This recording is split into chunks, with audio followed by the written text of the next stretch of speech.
Assalamualaikum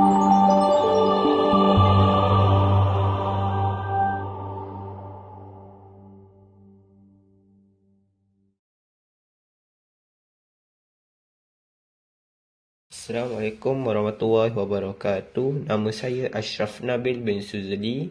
Nombor matrik saya ialah 2023148463. Assalamualaikum dan hai, nama saya Nurul Hakim Babetul Muhammad Usnin dan nombor matrik saya adalah 2023300747. Terima kasih. Assalamualaikum, nama saya Yang Nurmelia binti Hasni. Nombor matrik saya 2023509469. Nama saya Hanif Hakim bin Mas Hadi. Nombor pelajar 2023374327. Assalamualaikum warahmatullahi wabarakatuh. Nama saya Wana Syafiqah binti Wana Asmi. Nombor matrik saya 2023367679. Hai, Assalamualaikum dan selamat sejahtera. Nama saya Wan Afif Fahmi bin Wan Johari. Nombor matrik saya 2023148543. Nama Nurhani Hanisha binti Mak Nurdin. ID student 2023300579. Nama Nur Ashikin binti Muhammad Adnan. Nombor pelajar 202316445. Kali ini kami akan menerangkan tentang terbakar, strok haba dan pembalutan. Pertama, kebakaran. Kebakaran berlaku akibat kecerobohan manusia. Contohnya, lupa menutup api dapur dan tong gas dengan rapat. Yang kedua, renjatan elektrik. Contohnya, menutup suis dengan tangan yang basah. Yang ketiga, potong rokok. Contohnya, tidak memadam api rokok dengan betul. Jika berlaku kebakaran, yang pertama, kita jangan panik. Selamatkan diri kita dari kebakaran dan segera telefon pihak pembunuh dengan talian 999. Seterusnya kita akan bincangkan tentang topik pembalutan. Pembalutan biasanya menggunakan bebat. Bebat ialah kain kasar berlapis yang digunakan untuk menutup luka supaya terhindar daripada jangkitan kuman dan mengawal pendarahan. Antara jenis-jenis bebat ialah bebat medan, bebat luka, bebat hospital. Gunaan bebat: menutup luka, membersihkan luka, meletakkan ubat, mengawal pendarahan. Seterusnya, pembalut. Pembalut ialah kain kasar bergulung yang dibuat sebagai pengikat di bahagian yang terdapat luka. Antara jenis-jenis pembalut ialah pembalut bergulung, pembalut lebar, pembalut kecil, pembalut tiga segi. Kegunaan pembalut: pengikat bebat di tempat luka, mengikat tuap sprin di tempat patah dan mengapu dan penyokong. Fungsi bebat dan pembalutan: mengawal pendarahan, meletakkan pembekuan darah, menghindari kuman, menyerat tiscap seperti darah, nanah dan serum, melindungi luka daripada kecederaan yang lain.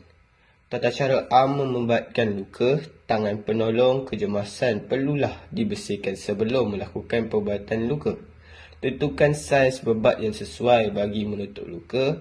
Bersihkan luka di kawasan sekeliling luka sebelum melakukan pemubatan. Menetapkan secara mengemas bebat di bahagian luka. Dan seterusnya kita akan masuk kepada stroke haba. Stroke haba berlaku apabila badan mengalami kenaikan suhu yang mendadak dan kegagalan berpeluh. Ia juga mengakibatkan tubuh badan tidak dapat mengawal suhu badan secara normal.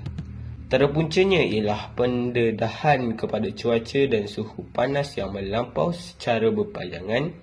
Yang kedua, kurang minum air dan dehidrasi badan ketika cuaca panas. Antara simptom stroke haba ialah yang pertama, sakit kepala yang berdenyut-denyut, badan tidak berpeluh, suhu badan tidak melebihi 39 darjah Celsius, kulit kering dan kemerahan, loya dan muntah, nadi berdenyut laju, pitam, tekanan darah rendah.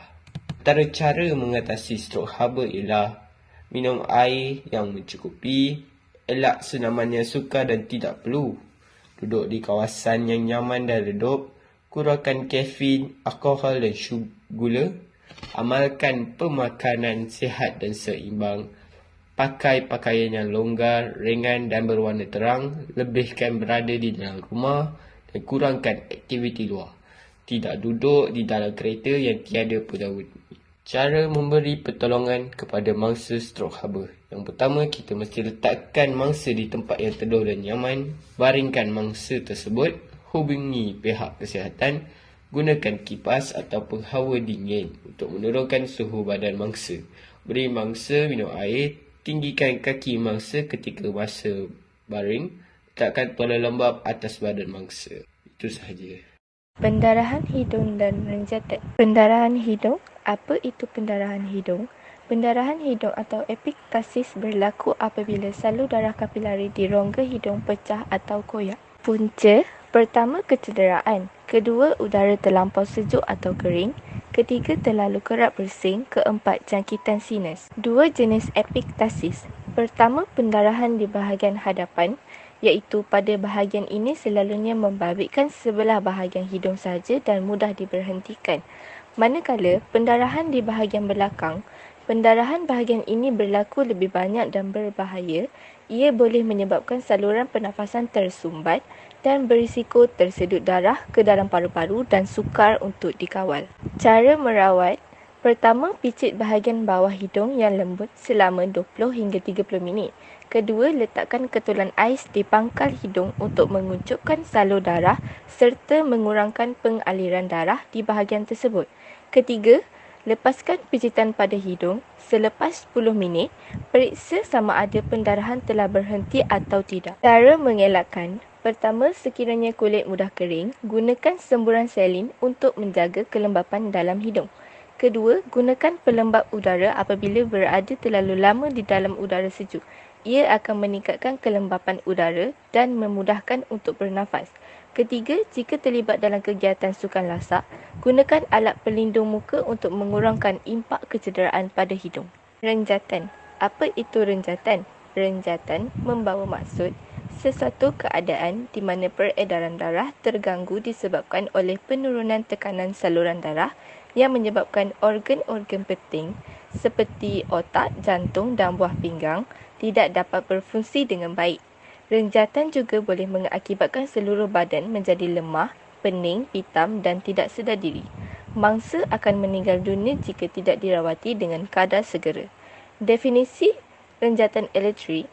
Renjatan elektrik berlaku apabila arus elektrik melalui badan kita. Ia boleh menyebabkan lecuran pada tisu luaran dan boleh menyebabkan kerosakan organ. Punca renjatan elektrik. Pertama, disambar petir. Kedua, menggunakan peralatan elektrik yang pecah, rosak dan telah diubah suai. Ketiga, menggunakan peralatan elektrik dengan tangan yang basah atau di tempat-tempat yang lembap seperti di bilik air. Keempat, membiarkan kanak-kanak bermain dengan peralatan dan punca elektrik. Tanda dan gejala renjatan elektrik. Meninggal dunia, masalah penglihatan dan pendengaran, kehilangan kesedaran, sawan, denyutan jantung tidak teratur, sakit jantung dan kekejangan otot. Rawatan yang perlu dilakukan sekiranya berlaku renjatan elektrik. Pertama, periksa mangsa secara visual tanpa menyentuh mangsa. Kedua, hubungi nombor kecemasan atau meminta bantuan orang lain menghubungi nombor kecemasan. Ketiga, periksa sumber elektrik dan matikan jika boleh. Jika tidak boleh, gunakan objek daripada bahan tidak konduktif seperti kayu atau plastik. Keempat, pastikan anda selamat daripada kawasan renjatan elektrik dan periksa pernafasan dan nadi mangsa. Lakukan bantuan pernafasan iaitu CPR jika tiada sebarang pernafasan. Kelima, jika mangsa bernafas tetapi kelihatan pengsan atau mempunyai tanda-tanda renjatan lain, baringkan mangsa dengan kaki diangkat. Bawa kepala sedikit di bawah bantang badan. 6. Jangan rawat sebarang luka bakar atau tanggalkan pakaian dan tunggu sehingga bantuan tiba. Langkah pencegahan renjatan elektrik. Pertama, pastikan wayar ditebat dan dilindungi dengan betul. Kedua, awasi kanak-kanak di kawasan yang mempunyai kemungkinan bahaya elektrik. Ketiga, laporkan sebarang talian elektrik yang jatuh atau putus dengan segera kepada syarikat kuasa anda. Yang terakhir, matikan pemutus litar utama jika terdapat bau yang membakar. Faktor-faktor lain. Pertama, voltan kuasa elektrik. Kedua, tempoh waktu terdedah atau bersentuhan dengan punca kuasa elektrik. Ketiga, tahap kesihatan seperti umur atau penyakit lain. Keempat, laluan arus elektrik dalam badan. Dan terakhir, jenis arus elektrik.